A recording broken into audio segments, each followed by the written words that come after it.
दोस्तों, स्वागत है आपको हमारे चैनल में। भोजपुरी के पावर स्टार पवन सिंह अक्सर अपनी पर्सनल लाइफ को लेकर सुर्खियों में बने रहते हैं।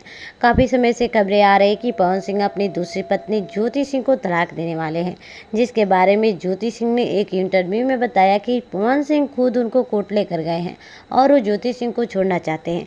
तो वहीं पवन सिंह ने राइज एंड फॉल में इस बात को स्वीकार किया कि वो दूसरी शादी का मामला कोर्ट में चल रहा है। इन सबसे बीच पवन सिंह को लेकर एक और बड़ी खबर आ रही है जो चौंका देने वाली है। रिपोर्ट की माने तो पवन सिंह के एक करीबी ने दावा किया है कि पवन सिंह की 3 शादियां हो चुकी हैं। जी हां दोस्तों, बता दें कि भोजपुरी के पावर स्टार पवन सिंह हमेशा अपने लव लाइफ को लेकर चर्चा में रहते हैं। पवन सिंह ने की पहली पत्नी नीलम सिंह की थी, जिन्होंने शादी के कुछ महीने बाद ही किसी कारणवश आत्महत्या कर ली, जिसके बाद पवन सिंह का नाम उनकी को एक्ट्रेस अक्षरा सिंह के साथ जोड़ा गया। लेकिन पवन सिंह के घर वालों को इन रिश्तों का कोई मोल नहीं था, जिसकी वजह से अपनी मां के कहने पर पवन सिंह ने ज्योति संग विवाह कर लिया। शादी के बाद ज्योति सिंह ने पवन सिंह पर कई सारे आरोप लगाए कि वो अभी भी अक्षरा सिंह के साथ रिलेशनशिप में है।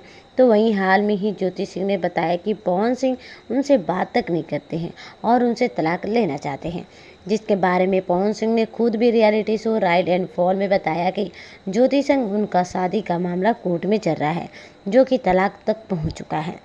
तो वहीं अब जाकर पवन सिंह के एक करीबी ने बताया कि पवन सिंह 3 शादियां कर चुके हैं। अब उनके करीबी दोस्त को एक्टर आदित्य ओझा है, जिनके बारे में बड़ा खुलासा किया। आदित्य के मुताबिक पवन सिंह की सिर्फ 2 नहीं बल्कि 3 शादियां हो चुकी हैं। इसके बावजूद उनकी जिंदगी अकेलापन है। आदित्य का कहना है कि पवन चाहे तो आगे बढ़कर खुश रह सकते हैं, लेकिन वो खुद को रखते हैं। आदित्य ने यह भी बताया कि शो में जिस पत्नी के जाने का दर्द पवन शेयर कर रहे थे, वो उनकी दूसरी पत्नी थी। उनकी पहली पत्नी रीरा नानी थी, जिनसे उनका तलाक हो गया था। इसके बाद नीलम ने उनकी अरेंज मैरिज हुई, लेकिन उनके जाने के बाद पवन सिंह पूरी तरह टूट गए। इतना ही नहीं, उनके करीबी 2-3 महीने तक कोई काम तक नहीं किया। इस दौरान उनका दर्द साफ झलकता है। ऐसे ही पवन सिंह के बारे में हर अपडेट जानने के लिए बने रहिए हमारे चैनल में।